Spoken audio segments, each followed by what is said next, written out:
Well, as you take your seats, I'll just introduce the panel briefly. This is a panel that on who determines an agency's power. It's prompted by the very interesting case of the City of Arlington versus FCC, in which the question was whether Chevron-style deference to the agency extend to its jurisdiction. Maybe the better way of saying it, after reading the case, is whether it extends to the agency's determination of its own authority to regulate a certain area.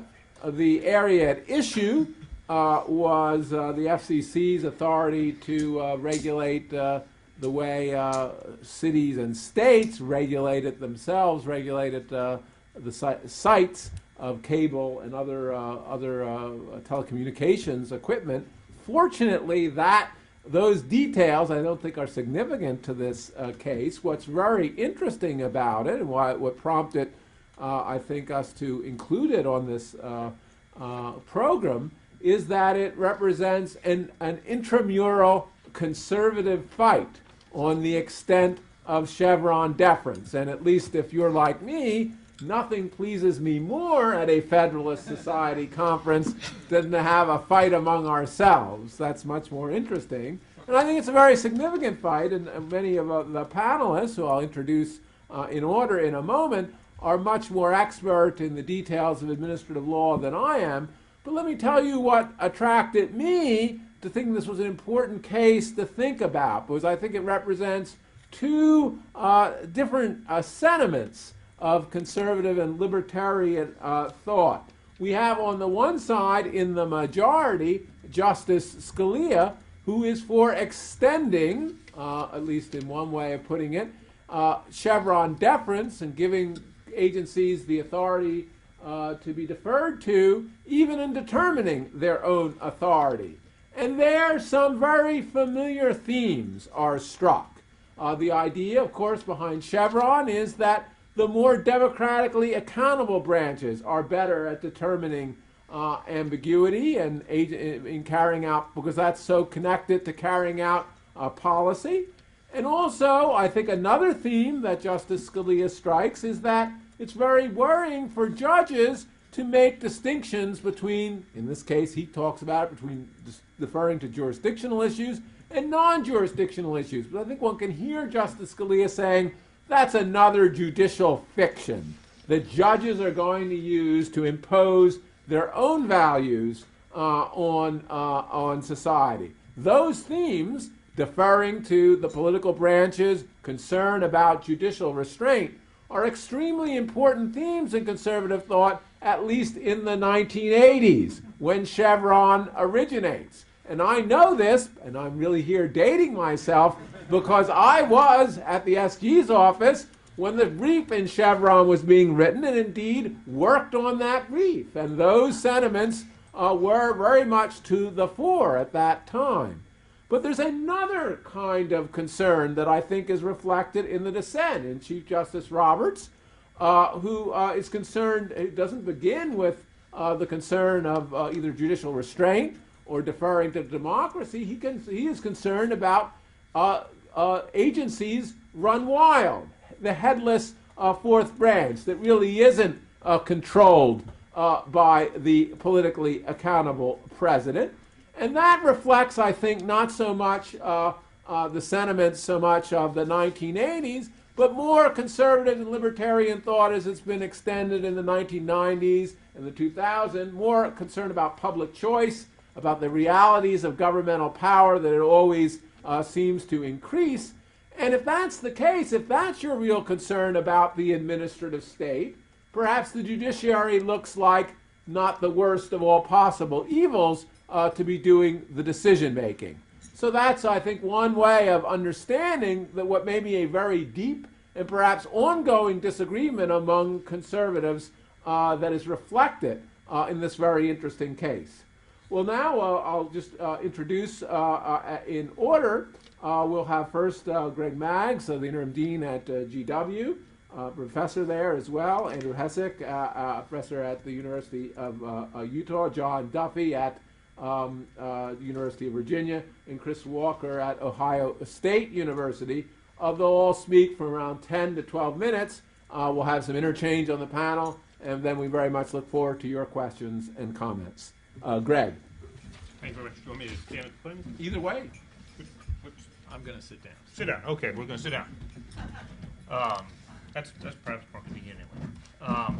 Well, John, thank you very much for inviting me to participate. John called me and said that he was looking for somebody who supported the majority's opinion in this case and who would say a little bit about what the majority decided. And I fit both of those bills, and I think that's why he put me on the panel and put me first.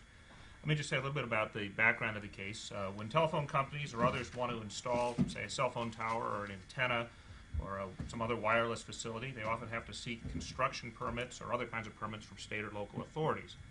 And the Federal Communications Act requires state or local authorities to act on a siting application for a wireless facility, quote, within a reasonable time after the request is filed. That's under provision 332C7B. Interpreting this provision, the FCC issued a declaratory ruling that a reasonable time is presumptively 90 days, sort of a very typical ad hoc kind of decision. The cities of Arlington and San Antonio, Texas, challenged this ruling, asserting that the FCC didn't have authority to interpret the time limit. And their argument was based on another section in the statute, Section 332C7A. So Section 332C7B said you have a reasonable time, but C7A said that except for the limitations provided in C7B, including the reasonable time limitation, nothing shall affect the authority of the state and local governments over the siting decisions. And the cities contended that C7A showed a congressional intent to withhold authority from the FCC to interpret the limitations in C7B. In other words, B said you have a reasonable time, and A said, apart from what's said in B, there's no other interference with the state's decision. And so the argument was, well, that means you can't interpret reasonable time. Court of Appeals rejected that. It said that C7A was ambiguous, and it deferred to the FCC's decision that it could set a time limit, or set a rule regarding what is a reasonable time. And the issue before the Supreme Court was, quote, whether a court must defer under Chevron to an agency's interpretation of a statutory ambiguity that concerns the scope of the agency's statutory authority or jurisdiction. In other words, does the court have to defer to the interpretation that C7A does not restrict the ability to set a time limit of the reasonable time in C7B? Now, I think everybody would agree that if we didn't have Section C7A, if we just had the B provision, which says you have to act within a reasonable time, and the FCC says reasonable time is presumptively 90 days, that would be entitled to Chevron deference. What was complicated about this case was this idea that there was another statute that seemed to, at least in the view of the cities, seemed to suggest that Congress didn't want interpretation of these limitations, but just wanted the limitations themselves. And so therefore the question was whether a court could defer to the agency's interpretation of the statute which arguably limited its jurisdiction. Justice Scalia wrote the majority opinion. As John mentioned, it was a split decision. He was joined by Justices Thomas, Ginsburg, Sotomayor, and Kagan.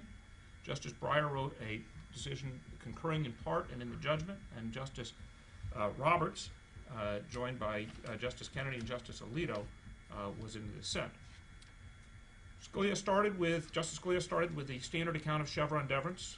Chevron, he said, is rooted, it is a presumption that when Congress leaves an ambiguity in a statute that's administered by an agency, Congress understands that the agency, rather than the court, will decide the meaning of that ambiguity. And then turning to the issue in the case, Justice Scalia reasoned that there really is no meaningful distinction between a jurisdictional question and any other question when there's terms of an ambiguity in a statute that a court administers. Let me just quote his sort of key sentences here. He's got three of them. He says, the argument against deference rests on the premise that there exist two distinct classes of agency interpretations. Some interpretations, the big important ones, presumably define the agency's jurisdiction. Others, humdrum, run-of-the-mill stuff, are simply applications of jurisdiction that the agency plainly has. That premise is false because the distinction between jurisdictional and non-jurisdictional interpretations is a mirage. Justice Scalia gives this example. He says, suppose the statute gives an agency authority to regulate common carriers. Well, the definition of a common carrier is going to be jurisdictional in the sense that if you exceed your authority and you're trying to regulate something that isn't a common carrier, well then you're out of sight of your jurisdiction, even though there's nothing in the statute that purports to say you're limited in your ability to interpret these particular words. And so Justice Scalia says it follows that because Congress gave the FCC authority to administer the Communications Act, it understood that the FCC would decide the meaning of the ambiguities in the Act, whether the ambiguity was a reasonable time or whether the ambiguity was on whether the FCC has authority to interpret limitations in Section C7b under the provisions in C7a. In other words, if it's a statute that the agency administers, it really doesn't matter what the ambiguity is. The courts should defer to the agency's permissible interpretation of it. Justice Scalia concluded by addressing two policy arguments. One of the arguments was that there's a significant risk of self-aggrandizement if you allow the agency to determine the scope of its own authority. Maybe the agency will pick the broadest authority possible and somehow increase its own power in that way. Justice Scalia acknowledged that, but he said that the solution was simply for Congress to pass, quote, clear lines beyond which the agencies cannot go. Because, of course, Chevron only applies to the extent that Congress leaves something ambiguous. If Congress put a provision in there, including C7a, if it had made it unambiguous, well then the agency would not have the power to interpret its own authority. By contrast, Justice Scalia said that if you were to adopt this purported idea of jurisdictional versus non-jurisdictional issues, you'd really undercut Chevron because he said savvy challengers of agency action would play the jurisdictional card in every case. And he gives a number of examples which suggest that it would be pretty easy to argue that in almost any instance a particular interpretation was jurisdictional in the sense that if you went beyond what you were permitted to in the ambiguity, you would be expanding your jurisdiction. Well, that's what the court said, and the question is the court right or wrong about that? Well, I think my view on this is that Chevron is largely a default rule, with or without this gloss from the City of Arlington case. It's largely a default rule. It says that if Congress leaves an ambiguity in a statute that the agency interprets, the court will presume that Congress wanted the courts to defer to the agency's interpretation. If Congress doesn't want to do this, it can remove the ambiguity. So the Supreme Court is not saying that Congress must give agencies discretion to determine the scope of their own jurisdiction. It's just saying if you leave it ambiguous, then the courts will defer to the agency's interpretation. In this case, Congress could have written Section C7a in a way that was not ambiguous and would have prohibited them from interpreting the provisions, the limitations in C7b, including the reasonable time limitation. Now, once you see Chevron as a default rule, I think you might sort of assess a default rule the way you assess any default rule. One question is it precluded in some way by precedent or by the Constitution or by a statute? And if not, well then, is it a wise rule? I don't think that this interpretation of Chevron is precluded by the Constitution. Chevron is a presumption about congressional intent on how courts are to interpret ambiguities. This is just a further aspect of that presumption. Courts have had canons of construction and rules by which they interpret statutes for a long time. I don't think it's really prohibited by precedent either. There was a little bit of precedent going the other way. In particular, I think John's going to talk more about the Meade decision when he talks about it. But Justice Scalia distinguished that, saying that that was not a case involving agency rulemaking authority, where the agency had been given rulemaking authority. And so the question is really, is this a wise rule or isn't it a wise rule? Many people have said, and I don't know if it's always true, but in many cases, default rules should be generally the rules that people would pick in most cases. In the law of contracts, there's a default rule that an offer lapses after a reasonable time. If you don't like that rule, you can specify a time, but otherwise lapses after a reasonable time.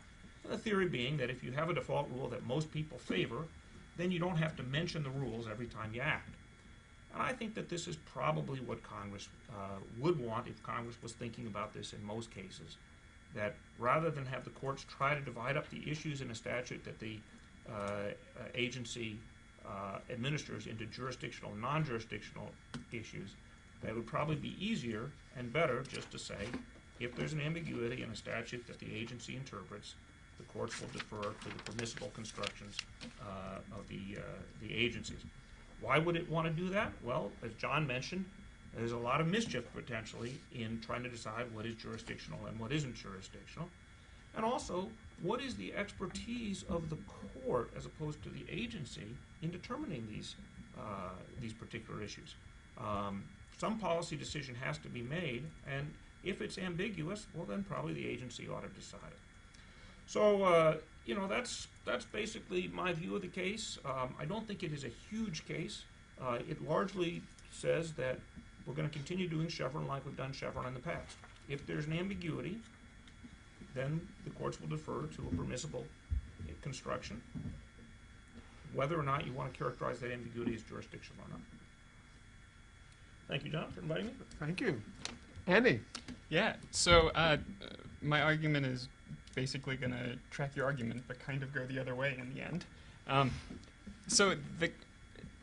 As been said before, the case is phrased in terms of whether agencies should get Chevron deference with respect to issues about their jurisdiction, but that's not really the question that was actually presented. It's more whether agencies should have the power to set sort of the scope of their powers. Should they get deference on setting the scope of their powers, right? Should they get deference on when they get deference, for example? So agencies, they have a variety of different possible powers, right? They have rulemaking power, they have adjudication power, and they also have this separate power to declare the meaning of statutes on which they get deference, and these powers all come from Congress, of course. Now the thing is, for rulemaking and adjudication, Congress is usually explicit, but when it comes to Chevron deference, to the power of interpreting statutes, not so, not usually explicit. Instead, we have this presumption, right? Chevron's just, as was said, a default rule, a presumption that underlies a statute. It's a fiction of sorts. It's saying that when Congress says, for example, agency, you can engage in rulemaking over topic X, there's a presumption of another provision that says, and agency, you also get deference on setting the meaning of X, right? So the question in Arlington is whether an agency should get deference in its determination of when it gets deference, basically. So if it's unclear that an agency should get deference on its interpretation of X, should an agency be able to say whether or not it should get that deference, right? So it's sort of a second order deference question. Now it strikes me that that would be sort of odd to give agencies deference on that question, because agencies only have power to the extent given by Congress. And to say that an agency gets deference on when it gets deference is to say that Congress has delegated to the agency the power to set the scope of its own interpretive power. And maybe Congress could do this. I assume you're probably going to say something like they couldn't do this. Maybe they could. I don't know. I leave it to Chris to determine that. But it would require, at the very least, a separate implicit statute, right? A statute that says, agency, you have the power to set when you get deference, right? You have the power to say when you have the ability to interpret in a binding way. So problems with this. One is Chevron is already a fiction of sorts, right? It's a default rule, and this would be a sort of a fiction on top of fiction. We don't like those things. Second is that it does tend to expand agency powers to some degree, right? Agencies are sort of dangerous in the sense that they go against separation of powers. It's putting a lot of powers in just one entity, and they don't have the same structural protections, or the structural protections of the Constitution aren't commanded the same way for the agencies. And the way we protect against it, of course, is through judicial review. But every time you add deference to judicial review, where the court's going to defer to an agency, you water down, you dilute that protection, and every layer of deference just further dilutes it, right? So if you start giving deference to an agency's determination on when it gets deference, then it's just one more step away from robust judicial review, right? And add on top of that sort of the public choice idea that the agencies may want to expand their power, right? There are certainly already examples in administrative law of the courts not deferring to agency scope of power. So, for example, if a statute is ambiguous about whether an agency even has rulemaking power, right? We don't defer to an agency's determination that it can engage in rulemaking. At least I'm not aware of cases doing that. If, for example, a statute just said agency take the means necessary to prevent X from happening, right? This doesn't confer sort of a rulemaking power. Right, so, and that same argument would seem to apply the same way to Chevron deference, right, to the agency's separate power of its ability to interpret. So all of this is to say I don't think that agencies should be involved in determining the scope of their own deference. But I don't actually think that the disagreement between Justice Scalia and Roberts was really about that, right?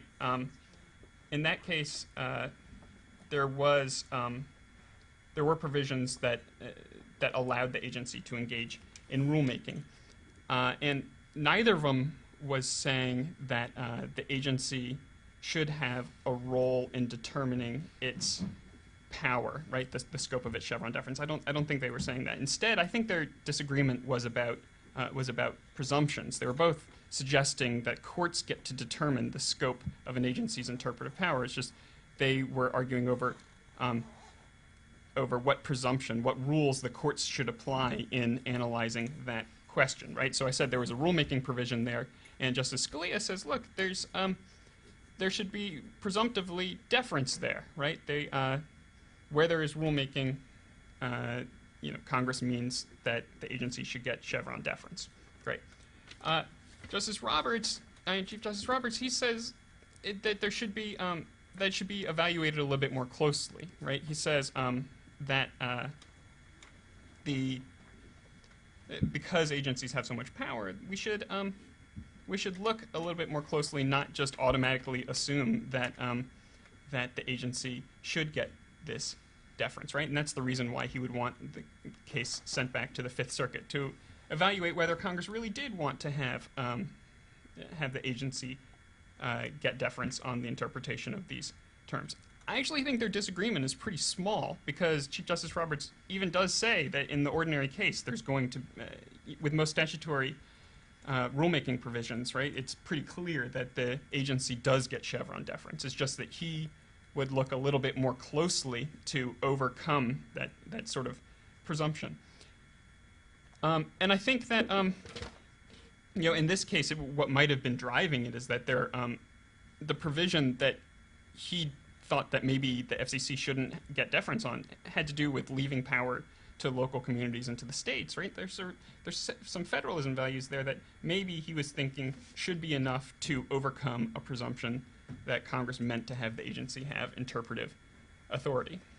In the end, the real difference between the two of them is Justice Scalia would have this bright line rule, right, that the agency gets deference whenever there's rulemaking, whereas Chief Justice Roberts would have sort of a more of a standard that says we have to really look to Congress's intent to see whether or not the agency, whether Congress meant to have the agency get this interpretive authority. And in picking between the two of them, we run into the same sorts of arguments that always come up with respect to rules and standards, right? So for the standard, for Chief Justice Roberts' position, you get more accuracy theoretically if we think the courts are good at their job of determining congressional intent, but at the cost of sort of uncertainty, and that uncertainty is going to lead to agencies probably adopting more or less aggressive interpretations that they think that the courts are going to be more likely to uphold if they weren't going to get Chevron deference, right? And Justice Scalia's rule, on the other hand, is going to get more predictability, but potentially more inaccuracy. Inaccuracy in the sense that agencies might get deference on things that Congress didn't mean for them to get deference on. In the end, I think picking between those things is very hard to do because they're very difficult and incommensurate things. But I certainly think that Chief Justice Roberts has some good points to make, that we shouldn't just blanketly accept this presumption. We should really engage in a serious analysis and consideration of the kinds of costs that come about from just blindly accepting Chevron deference for these provisions when there might be good reasons not to. Thank you very much. John Duffy. Well, thank you very much, John, for inviting me to this panel. This is an issue that I really like and have long considered, in part because of the curious anecdote that I was once at a Scalia law clerk reunion after I had clerked, and another professor there was there named Larry Hessick. And he took the pro-Chevron position, and I took the more restricted position that is close to, not identical to, the Roberts position. And we were arguing back and forth, and the justice comes and sits near us. And I thought, in what kind of world is it that I am taking the anti-Scalia position and Larry Hessick is taking the Scalia position on an important issue, and the justice just happens to, sit down to say hi. I thought this was really quite extraordinary.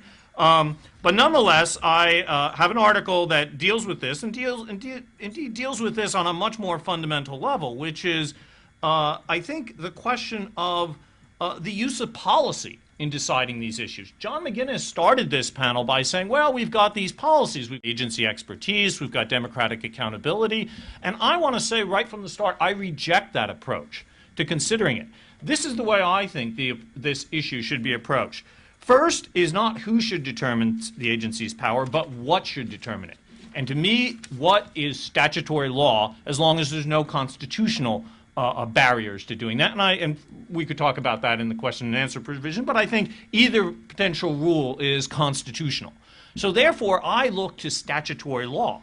And the key statutes, in my view, is the APA, the Administrative Procedure Act, which has a provision in it which says, to the extent necessary for decision, and when presented, the reviewing court shall decide all relevant questions of law, interpret constitutional and statutory provisions, and determine the meaning of terms of agency action. Justice Scalia himself, in championing Chevron, has said this, which is that the 79th Congress, the one that passed the APA, was, quote, was laboring under the quite mistaken assumption that questions of law would always be decided de novo by courts. Well, my view is that, look, if that's Congress's assumption and they codified it, they wrote it into the language of Section 706, that is not something that you can just say, well, they were mistaken, because of course us courts are going to, kick the issues over to the agency. And that is not, notice that I have not talked about policy yet. I haven't talked about whether agencies are expert. I have not talked about whether it is a good law to have agencies engaging in essentially a pretty broad exercise of delegated authority. I just think that you first have to approach this as a question of law that's governed by statutes. And the statute I just quoted is the section, not one of many sections, but the section where Congress wrote out all the standards for review, including all the deferential standards. So the idea that it just forgot when it was saying interpret relevant constitutional, relevant questions of law, interpret constitutional and statutory provisions, that the language is, it parallels constitutional provisions, which no one grants deference to, with statutory law. So that, to me, is the starting point before we get to policy. And I think that that should control. Now there's a huge caveat, which is that I think Meade is correctly decided, which is that when a court approaches a statute de novo, it sometimes finds, and indeed it often in the modern administrative state finds, but not always finds, it often finds an enormous delegation of power that's known as a rulemaking power. Even the dumbest member of Congress, when they're passing something that says the agency can make all rules and regulations necessary to carry into effect this chapter, even the dumbest member of Congress has got to say, wait a minute, that's a delegation of power. If they had any connection to law school at any point in time, they would realize that. And when an agency has that power, then the court can do exactly what the majority did in Meade, which is to say, look, here is a rulemaking power. This is the predicate for the agency speaking with the force of law. And then, if the agency has used its rulemaking power, and I'm using rulemaking actually because it's easier to explain, there's also adjudicatory powers, formal adjudicatory powers, but let's take rulemaking.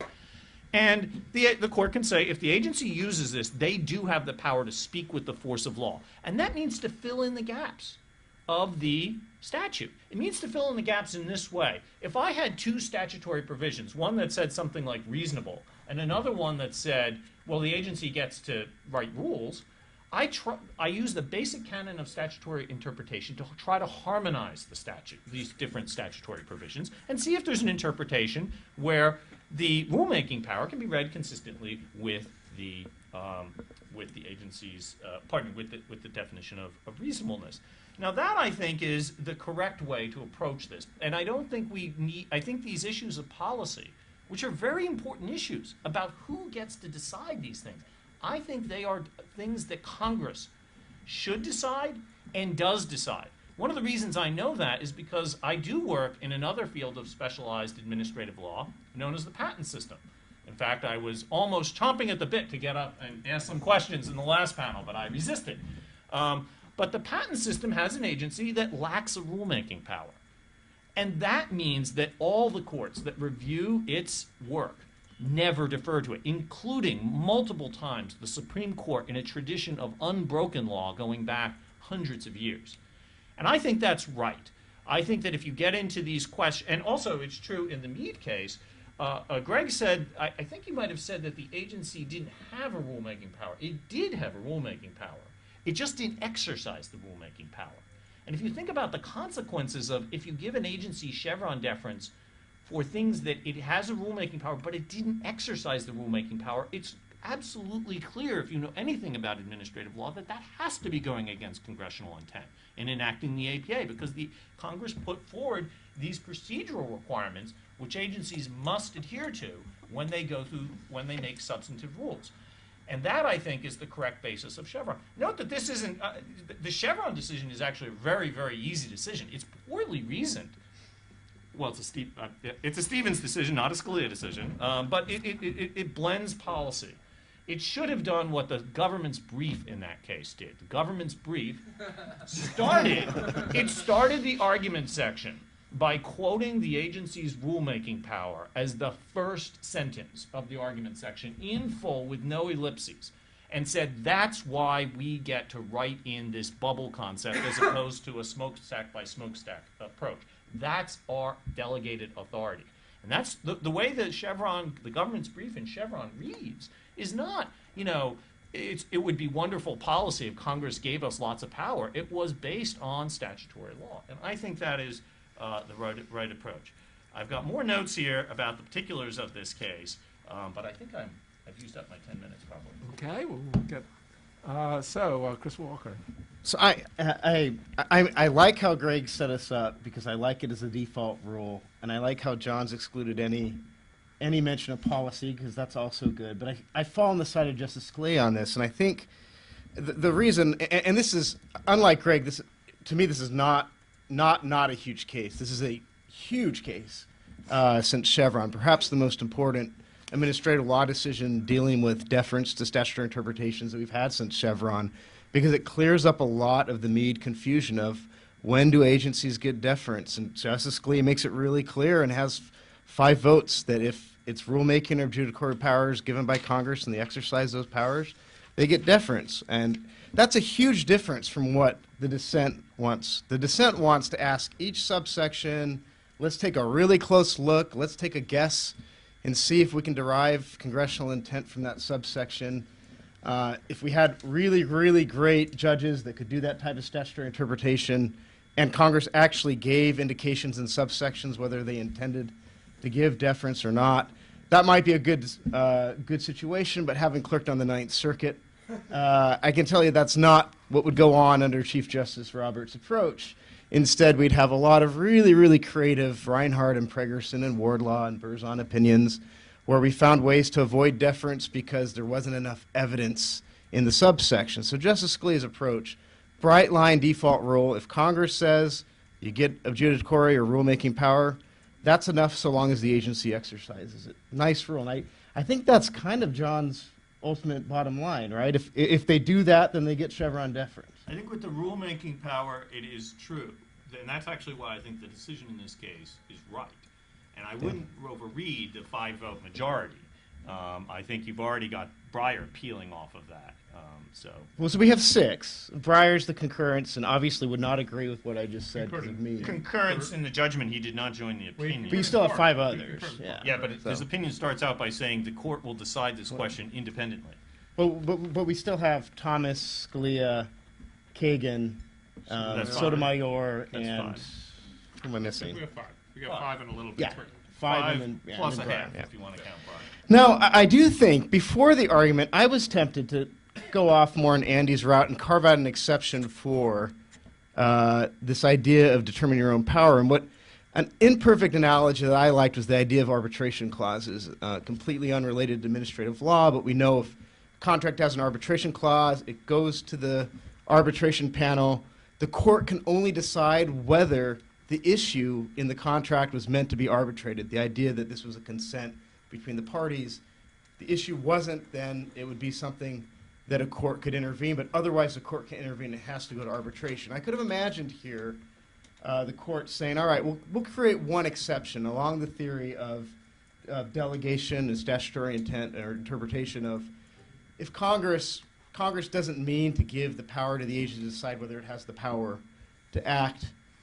Seems like a reasonable exception.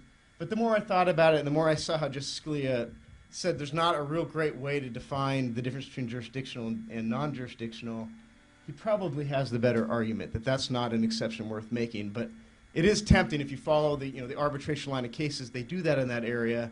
You can contract around that and say, hey, no, any dispute between the parties, let the arbitrator decide whether it's covered or not. Don't let the court do that. You can imagine Congress doing that as well. But I worry, as Justice Scalia did, I think rightly, that such an exception would probably swallow the rule, because you'd have a number of cases where the petitioner would just reframe the question as, well, no, what the agency is really saying is, does it have the power to regulate this or not? Not, is it within the scope of its jurisdiction? So I think there are some problems there. But I kind of want to get back to John's point. And Andy, when he mentioned, this is a legal fiction, in 1984, it was a legal fiction. It was a presumption that we created, that the court created, in order to provide some continuity to the process and give more power to agencies. But I'm not so sure today that it is a legal fiction anymore, and that should matter, or maybe it should matter. And the reason why, you see several different indications that Congress now actually legislates against this backdrop. I think one of the classic examples that Kent Barnett at Georgia has gone through in a couple papers recently is you look at Dodd-Frank. And Dodd-Frank, with the Office of the Comptroller of the Currency, Congress actually said that when they're dealing with preemption, they don't get Chevron deference. It says, courts, you apply Skidmore deference. And why is this important? Because under the bright line rule, the presumption is Chevron deference. Congress is now looking at this and legislating against it and saying, all right, when we disagree, we know the rules of the game. We're going to exempt out certain decisions that would otherwise be entitled to Chevron deference because we don't trust the agency enough to exercise that. And I'll put aside the policy reasons. That's something Congress can decide. Another kind of interesting point on this, a larger one, I don't know if some of you have read the Abby Gluck and Lisa Bressman's recent Stanford Law Review article, they surveyed 130-something odd congressional staffers and asked them 170 questions about what they do when they draft statutes, what do they think about. And I think this is, now, in my legislation class, I'd pause and say this is a bad way to do statutory interpretation. But as an academic, I think it's interesting to determine the legislative backdrop. They had some pretty interesting results. I just wanted to kind of tick a couple of these off. So 82% of the 137 people they surveyed knew about Chevron, and 58% said that Chevron plays a role in drafting. And 91% said that one of the reasons that they leave ambiguities in statutes is to delegate decision-making to agencies. And on top of that, 88% said that authorization of notice and comment rulemaking is always or often a relevant factor in determining whether Chevron deference applies. Really, really strong evidence, again, in legislation class, maybe not, if you're not, it's not even legislative history, but it does demonstrate the idea that we're legislating against this backdrop of Chevron, that when Congress is legislating these days and they leave ambiguities, but they still provide for notice and comment rulemaking, they mean for the agency to have carte blanche, to have Chevron deference and act within, be the authoritative interpreter of the law. Now, they didn't ask about the question in the city of Arlington. I wish they would have. They didn't ask, do we mean to give agencies the power to determine their own power? They asked questions kind of similar. Do we give agencies the power to rule on major questions, major economic questions, major political questions? They asked it in 3 different ways, and in all 3 congressional drafters came back, less than 40% said that they meant to give major questions to agencies. So this is the elephants in the mouse holes ideas. I wrote about this on Jotwell in reviewing their piece and said, you know, by extension, this should also apply to the idea that Congress doesn't mean to delegate authority to the agency, the ability to determine its own scope of authority. But I've been doing a separate study interviewing agency rule drafters, and I just finished collecting the data and interviewed 130 agency rule drafters at 7 different departments of 2 independent agencies. And I added that question in. And I thought it was somewhat interesting that I think I was wrong. I think I wasn't, to make the inference that they didn't mean to delegate the power, it might have just been the wrong way of asking the question. Because when I asked the agency rule drafters, do you think when Congress leaves an ambiguity about a major question, do they mean for the agency to have Chevron deference in order to answer that major question? And the numbers are similarly low. They're a little bit higher because I'm guessing agency rule drafters think they have a little bit more power than Congress thinks they do. But it was 55%, 48%, and 32%. But when I asked them a specific question in the city of Arlington, 73% said, yeah, of course. When there's an ambiguity in a statute about our scope of authority, Congress intends to give us the power to determine our own scope of authority. I guess kind of the big picture, taking a step back, for getting back to John's view, which I like that framework, let's not talk about expertise, let's not talk about political accountability, although I think that plays a role in why we delegate. Let's talk about what Congress intended. 1984, it's a stretch to say that Congress intends this, but they've been legislating against the backdrop of Chevron for 30 years. You have Dodd-Frank expressly embracing the idea that Congress knows how to depart from the default rule. And you also have this survey of congressional drafters where they clearly know about it and are drafting against this principle. I think there's a pretty strong argument for Justice Scalia's default rule, his presumption that let's just do this across the board. If Congress disagrees, then they can come back in and depart from the Chevron regime. Okay, well, thank you. I think we'll have first some interchange in the panel in the order, and then I might ask a question. I'll throw it open to the audience. Greg? Okay, well, I'll be quick. I just noted down maybe 4 or 5 little comments. The first was on the issue, is this really a second-order issue? Justice Scalia would say no. He would say no. This is just a simple first-order issue. Do we defer to the agency's interpretation of Section C7A? And he said, sure. It's an ambiguity in a statute that the agency administers. Now, C7A the argument was that it did also limit deference on another provision, but it's not really second order because the question is, are we deferring to the agency's interpretation under C7A?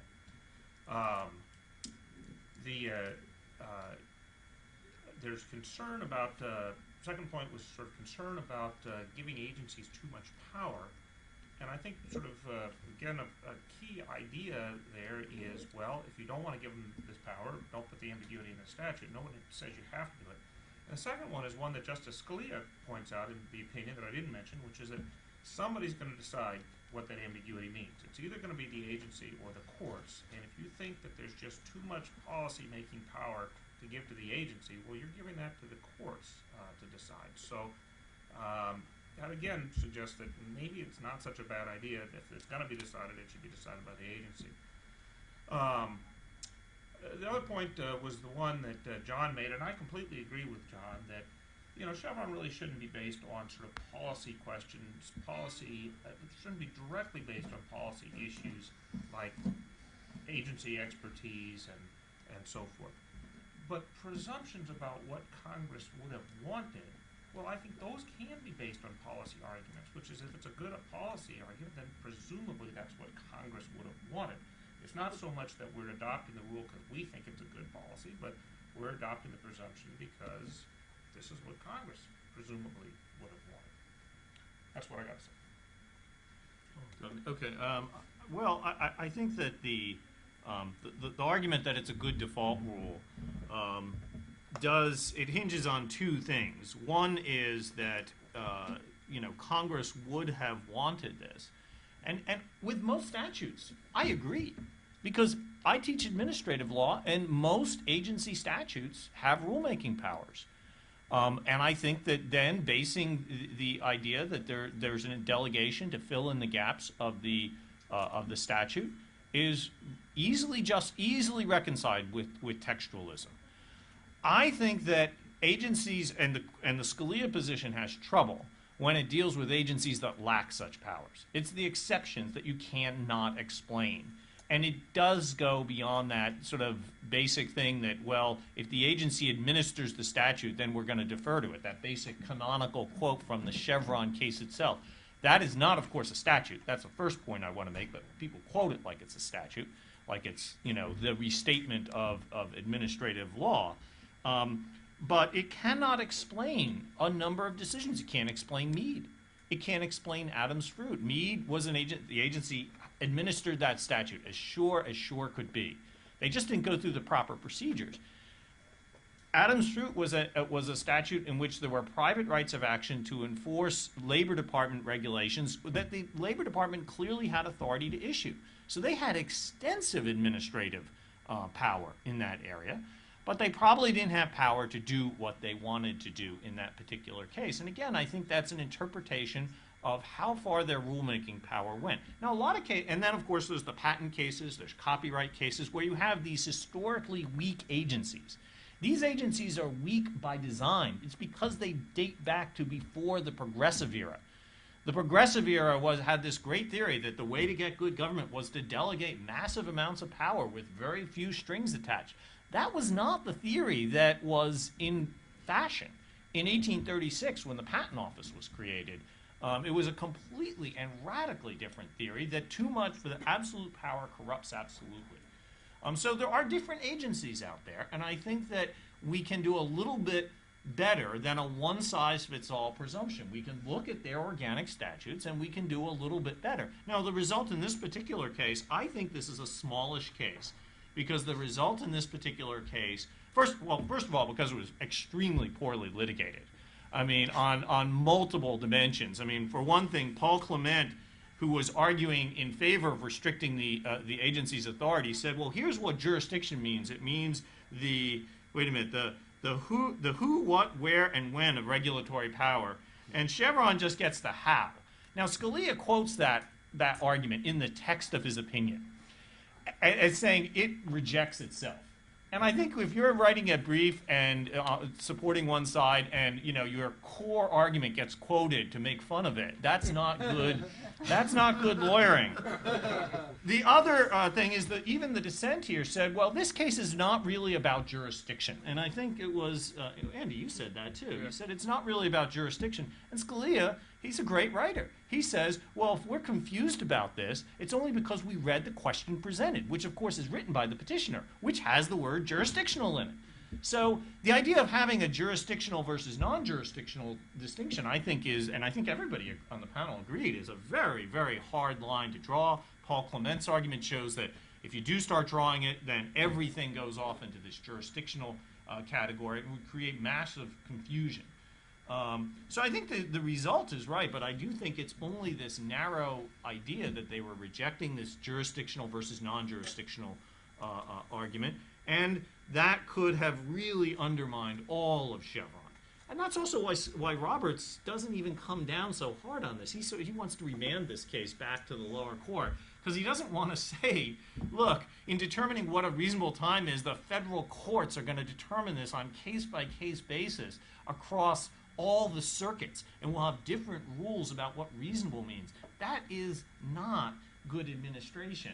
And it's very easy to construe the statute as not requiring that result, given that the agency has rulemaking power. So I view it as a relatively narrow case.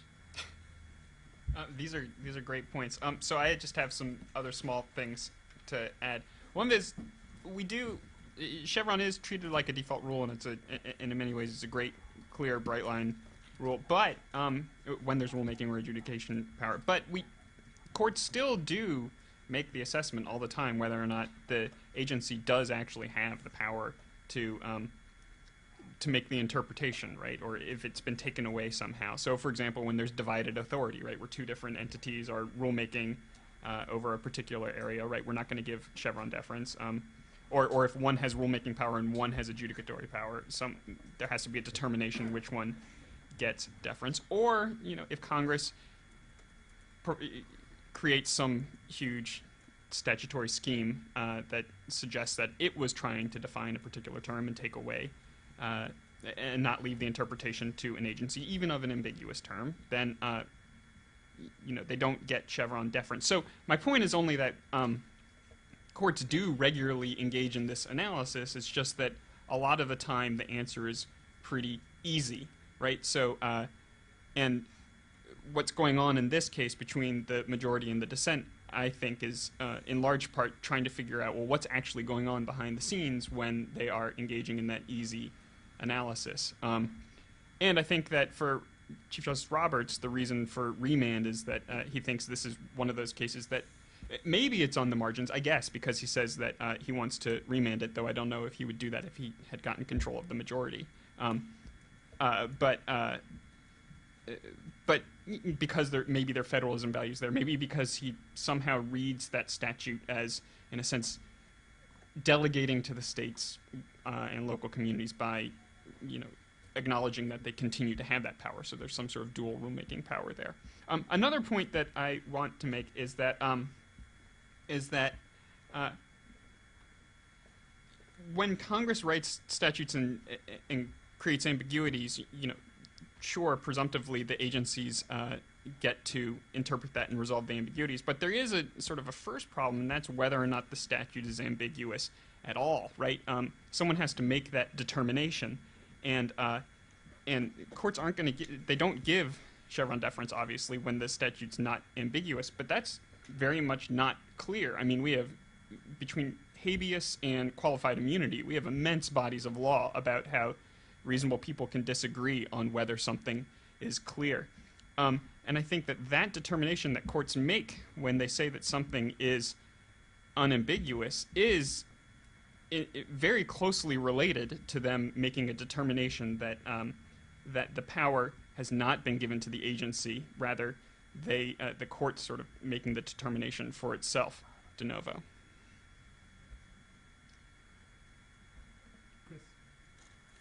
I don't have any.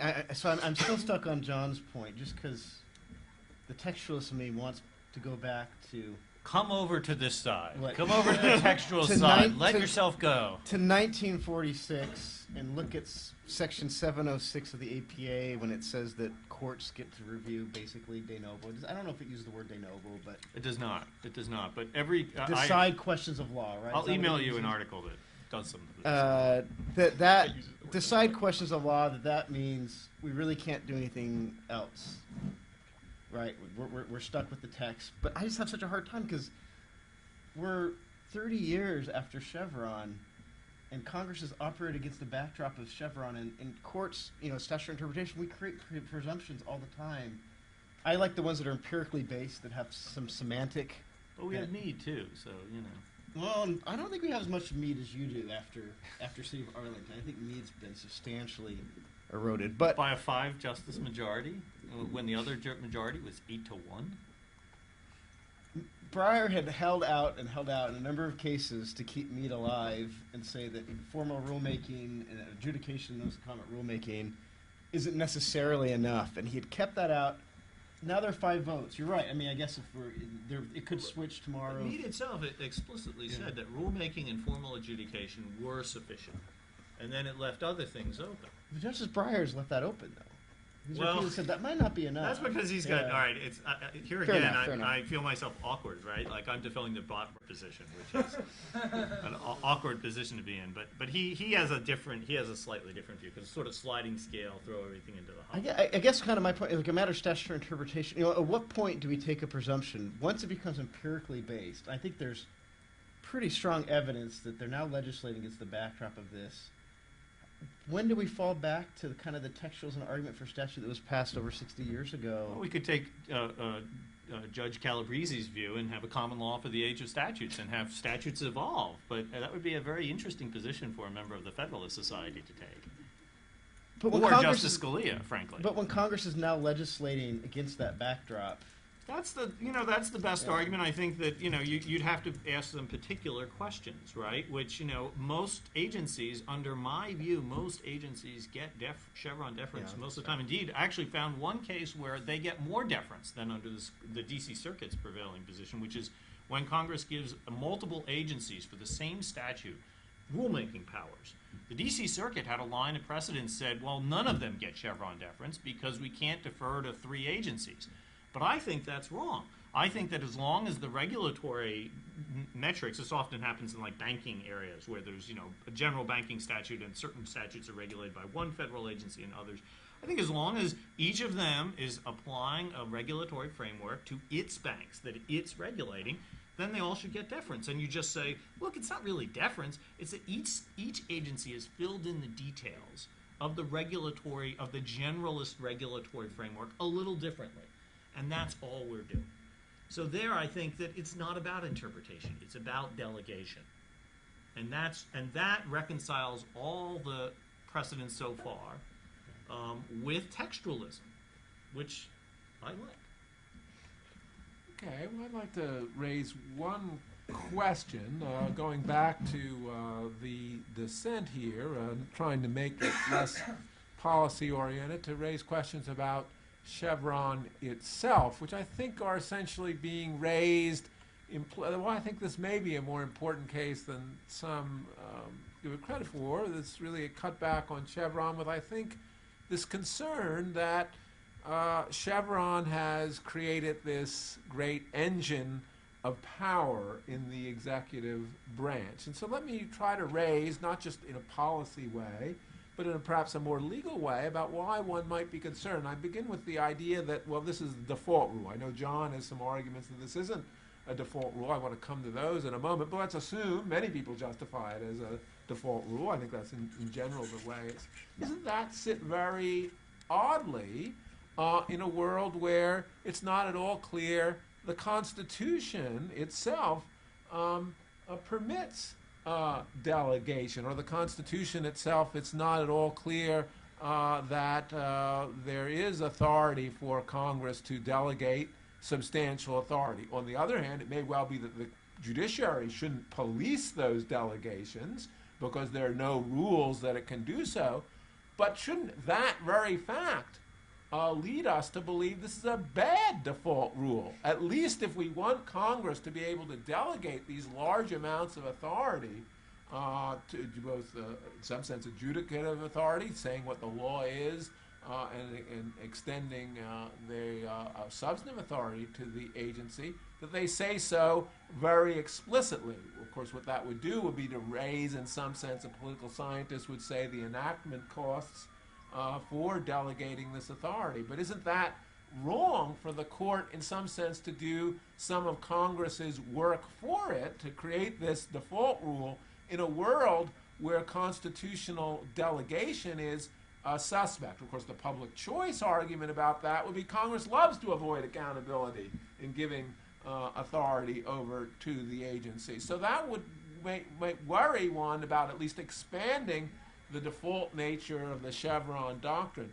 To John, who would say that, well, this is all right because actually, as a textual matter, this isn't contained in rulemaking. Is that right? I mean, one can certainly imagine agencies issuing rules without having the authority to determine the scope of ambiguities. And if that's the case, aren't we forced back again to ask whether the court should facilitate what seems to be a somewhat constitutionally suspect area of law, i.e. The Congress not setting its own rules, but giving legislative authority and judicial authority to the executive branch. John, you make a very good point. We never should have let things get to the point we have now. The administrative state has got a lot of problems. It does not seem consistent. But when we talk about Chevron, at this point, the delegation has already occurred. The ambiguities are in the statute. And the question is, who are we delegating the authority to decide those questions? Are we delegating it to the agencies, or are we delegating it to Judge Reinhardt? And, you know, that's the issue. But to decide what the law is, that's not a delegation. But the point is the statute, you have to make a policy decision because they put the ambiguity into the statute, and it can go either way, and it's going to be decided as a policy matter. And I agree, we never should have had the agencies, and we never should have had the ambiguities, but once we got them.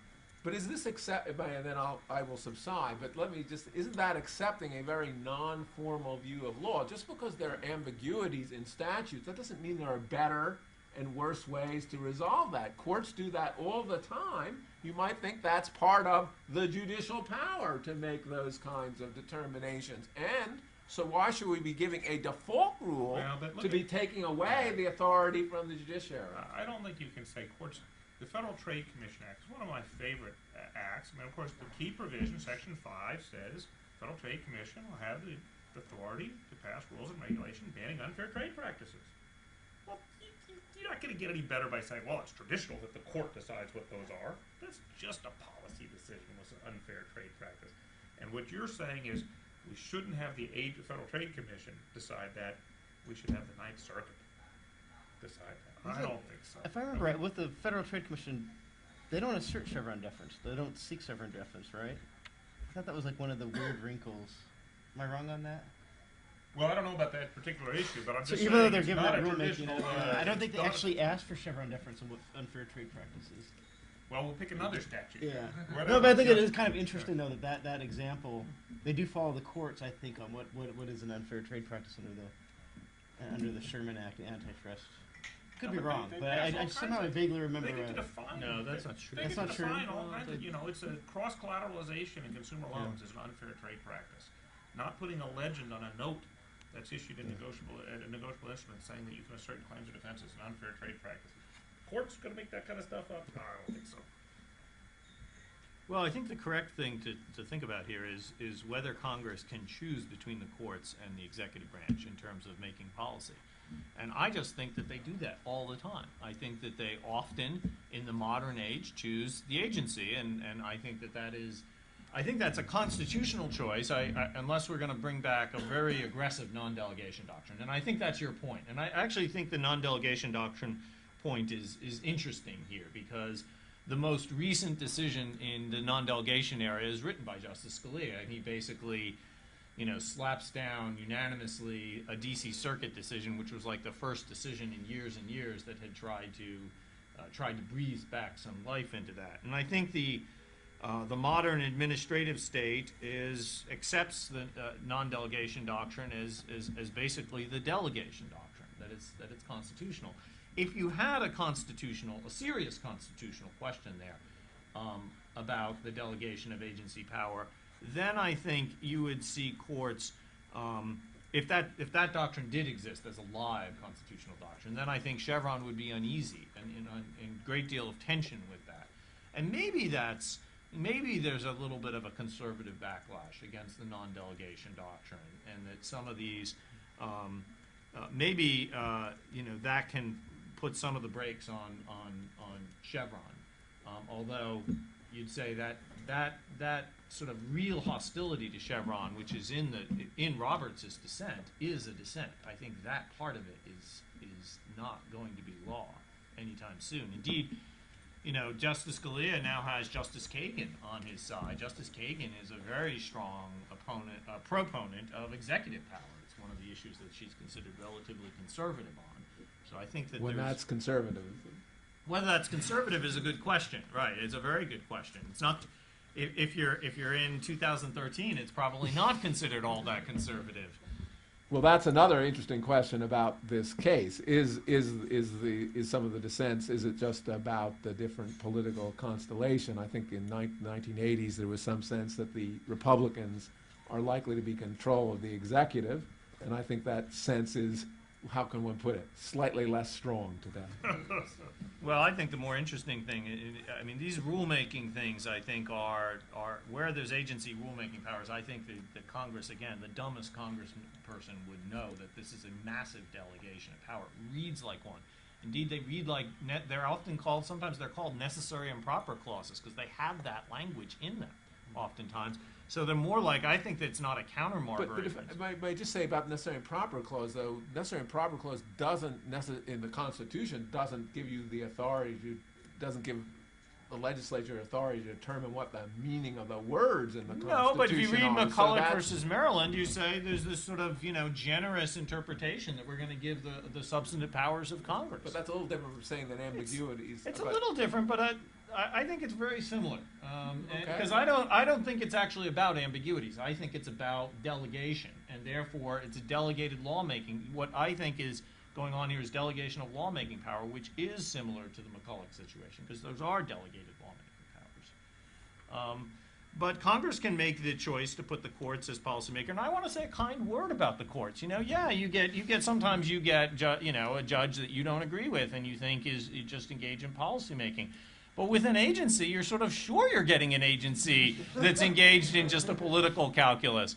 So, the idea that you want to have an agency, the sort of progressive era idea that you want to have this massive agency with massive power and no real constraints on it, and it will do good policy because it's politically accountable. I think public choice theory suggests that's not nearly so clear. It might just try to accumulate rents and collect up and sort of it will be subject to a lobbying, and that is a lot of rent seeking, which is a social waste. Whereas the courts, they're not, nobody's perfect policymaker. And I think that is reflected in the sentiments of the dissent. In the dissent, yes, I think that's right. And maybe there's a new generation of people who are thinking about, rethinking the administrative, because that's a rethinking of the administrative state. And I think that the time is right for that.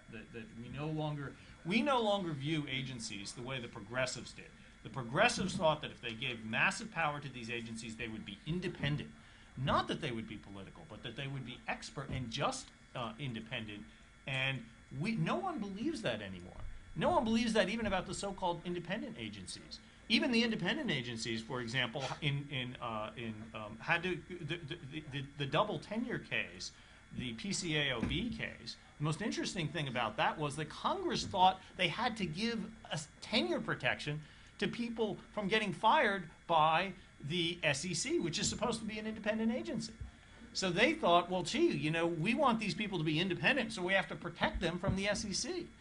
So that's kind of, we've completely lost the idea of agency independence being this, these sort of noble values. Instead, we assume they're going to behave in a very, very political manner. And that ultimately, I think, will lead to a change in the way we think about the administrative state. I guess I just want to chime in. The difference, not in defense of courts and in defense of agencies, there are so many other ways for Congress to influence an agent. I mean, courts, especially now, we're down to 50. A bare majority gets a judge life tenure, and they're good to go, and they can do whatever they want, interpreting the law. Agencies, and if they get it wrong, and it's not a constitutional issue, sure, Congress can jump through a bunch of veto gates and pass new legislation. We know that doesn't happen very often. But with agencies, Congress has so many different ways to do oversight and control what the agency is doing. Collect rents. Well, but you could have some Republican members of the House that don't like what the SEC is doing and call a hearing, and all of a sudden the SEC reverses course. You see it happen a lot. You don't have to pass new legislation to control the agencies.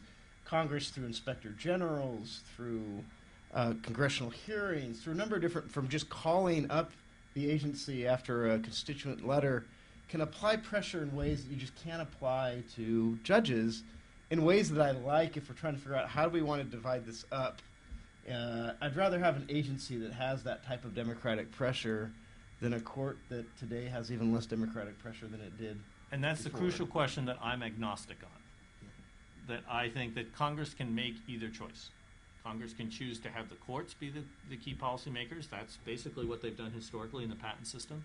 And Congress can choose to have the agency be the lord. But it's about the default rule, though. The default rule for me is agency gets the power unless Congress expressly says otherwise, as they did with the OCC and Dodd-Frank. Well, but you have statutes are long-tailed things, right? So you have some statutes like the Patent Act, which many provisions still survive from the 19th century, and you've got to think, should I apply this new default rule, which even you considered was sort of made up by Justice Stevens? I don't think it really was, because again, the SG's brief started with a delegation. Yeah. It was a pretty solid case for it. I just think when you read it as, this great thing in administrative law, that's what I object to. Why put on the pedestal Chevron? Why not put the statute on the pedestal? It seems to me, if you're going to say we want democratic institutions, put the statute there, not Justice Stevens' opinion. I want to say real quick, I think there's also a question. You say congressional oversight, and yes, there are more mechanisms for congressional oversight, but it's sort of what's the degree of the oversight and over like what types of questions, and there's so many questions that escape oversight, and it's very possible that capture goes a lot further because the interested parties are going to focus in on a lot more of the detailed things that Congress might not look at as much. Well, good. I think we've, in this last discussion, opened it up not only from FCC, Arlington versus FCC, but Chevron itself and the administrative state. So we'd be delighted to take your questions and comments at the microphone.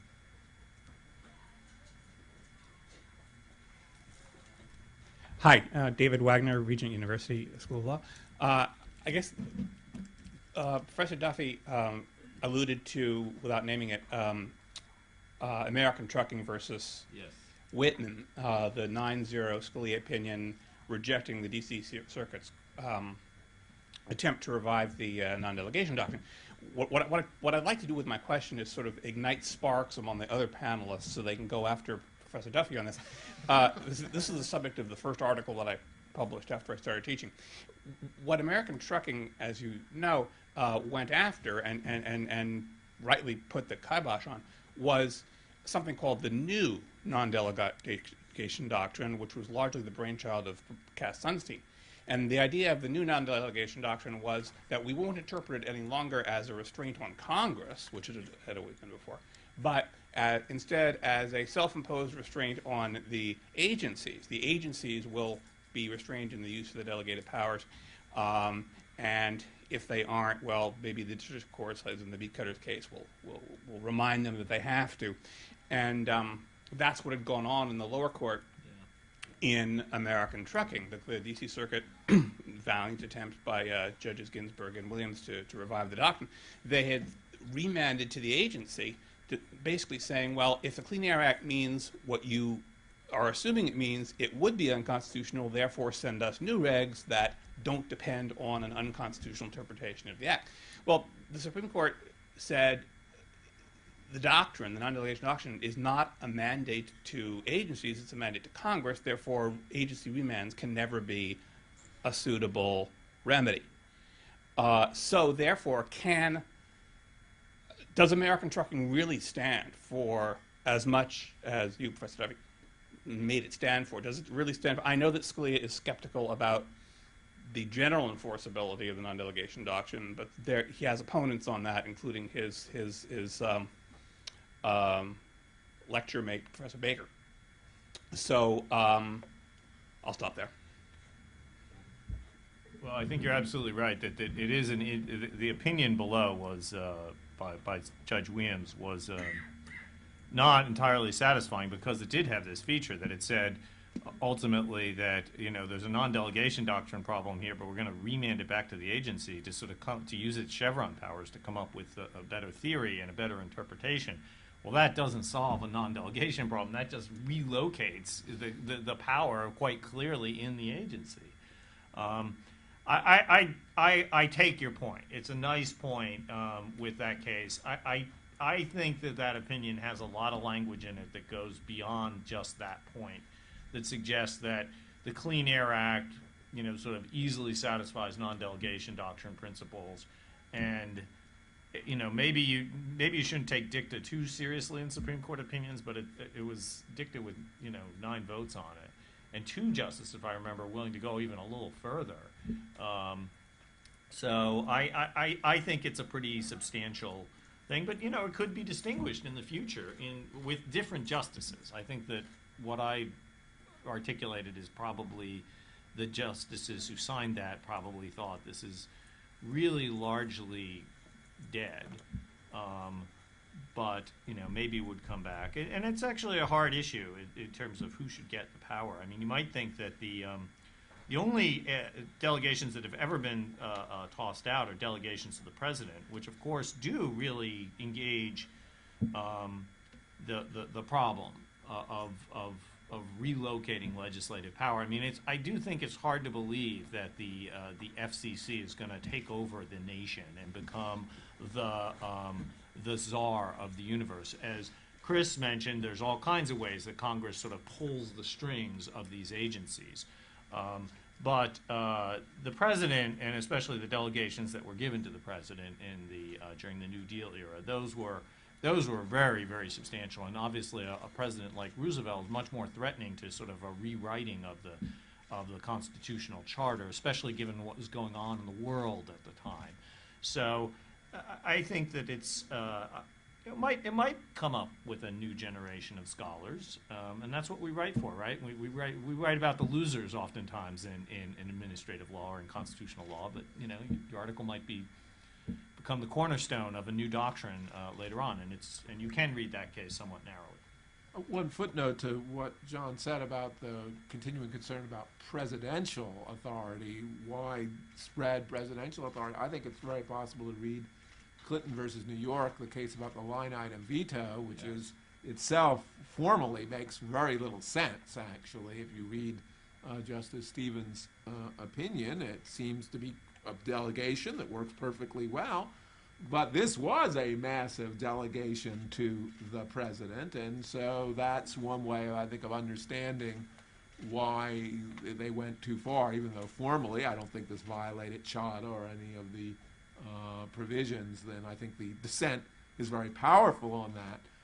I think this is a sense that we're giving just too much power. Whether it's right or not, I'm a little doubtful about that, because in the funding area, at least, the president has had impoundment power for a long time. But that still, I think, is the best way of making some sense of whether otherwise is a formally very problematic opinion. Other questions? Well, I wanted to say about the non-delegation doctrine. I do think you are hearing rumblings now, really in the political culture, that there's too much power being given to the president, especially with this idea that you can waive law. I think that's actually a different issue, because it goes back to these non-enforcement authority of the executive branch, which is a very traditional authority of the executive branch. But I think that I think there's some sense among ordinary people that the president shouldn't just be able to say, well, here's the law, and you know what, this provision says you must get health insurance by a particular day, but we just won't enforce that for a while. That is troubling, and I think that it's also something that raises an issue about how solid that commitment can be, given that if it's just non-enforcement discretion, the successor regime, the successor administration is not bound by that, I would assume, and might be able to say, well, we've changed our mind, we are going to enforce things, and y'all should have gotten insurance back in 2014. Well, it also goes back to, I think, this sort of, you might say, the what they call big waiver. I think how it's I think very connected to the non-delegation doctrine. They're both the delegation doctrine. They both seem to be inevitable in the logic of progressive thought, because once you have the government managing the economy, or a large thing like healthcare, it's very messy. It's very, and the processes of foresight from Congress, even at a high level of generality, just don't match. It's a very Hayeckian point, the way the world works. That's why markets are so much superior. And so the only way of actually making these big progressive statutes work is to have an enormous energy in the executive, including a kind of dispensing power, to go back to King James II. That really is I think, the logic of it. And so I do think you're absolutely right that insofar as that becomes not popular, there's some sort of realization that kind of naked executive power is necessarily lurking behind the progressive ideal. You might see a substantial backlash. I think you already are seeing a backlash. And again, why I find this opinion is I think you very well said, John, we look at sometimes the losers, because sometimes the losers are actually showing how the tectonic plates are moving. Certainly that's true in the progressive era with Holmes and Brandeis, who are always losing, or many times losing, and yet they are the future. So I agree.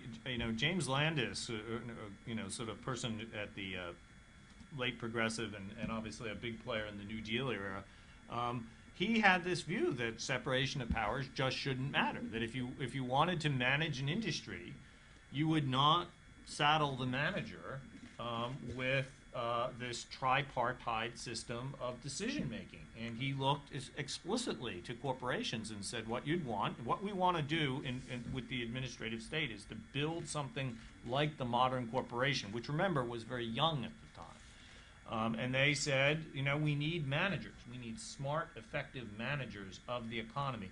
And if you believe that, then you can't have restrictions on authority. And he said that. He said that quite clearly. You can't have all these legalistic restrictions on power. And I think it may be true that we're coming to the end of that shadow of the progressive era over history. And that is a big deal. The thing that surprised me the most about this decision is not its outcome. After all, if you read the oral argument in this case, you thought, this is a loser. This is something that the person who was the petitioner, who was Tom Goldstein, came up with this clever way to find a circuit split, because courts had talked about jurisdictional issues. So he put that into the question presented, and he got cert granted. But once he got cert granted, he was dead in the water, because he was stuck with jurisdiction, which every single one of us agrees is not, and even the dissent agrees, isn't the right way to characterize the issue. So it was not at all a surprise that this case, which was a big loser from the beginning, was going to lose. The surprising thing is there were 3 votes on this quite, I don't know, startling opinion in dissent. In a case where even Roberts isn't really willing to say, well, I want the federal courts, all of them, determining what reasonableness is on a case-by-case basis. He won't even go that far. He says, I'll remand it. Maybe they'd still come up with the right answer. He doesn't want to say that because that's a ridiculous result. But even in these bad facts, you could get 3 justices, 3.5, really, the way I count it, who are a little skeptical about agency powers. Certainly Roberts, immensely skeptical. Were they skeptical about the agency powers or about the broad way that Justice Scalia wrote the majority opinion, where he says, everything you're saying is a mirage? And he's basically saying, well, wait a minute. That language is too broad. Yeah, but there's more than that. It's not just, I don't think it's just an attack on Justice Scalia. Well, I don't think it's just an attack, but I think there's a whole different mood, right? It's all, he talks about the tyranny of the possible administrative state. He said, well, tyranny is maybe a little too strong a word, but he's thrown that word himself into the opinion. I thought I saw Roberts, the corporate litigator, having in this case more than any other case, that he saw, his clients in the decade he was in appellate practice getting constantly hit by agencies, and of course the agencies then they'd challenge the things in court and they'd lose under Chevron because it's just hard to beat the government. Well, you never know. Maybe Roberts also having this very long game, right? If in the healthcare decision, his idea might be that this was a better way of ultimately sort of sinking progressivism than being a fifth vote to get rid of this, and then having the healthcare be the great hope. So Roberts is a very interesting Right. figure in that way. He's really not, I think, in many ways, the Federalist Society's image of the lawful judge, like Scalia and Thomas, in some respects. I think there's a lot of, he slaloms through the precedent, but I think he has this very long view of history. And certainly whenever he speaks in terms of the way he thinks about things, I'm very struck that he thinks of himself in someone like Marshall or someone like Stone, someone who's going to be written about historically, not about his sort of jurisprudential positions, but really about the substantive difference he makes to the United States. And so maybe that's part of his game here. Well, we yield back the time. Thanks very much.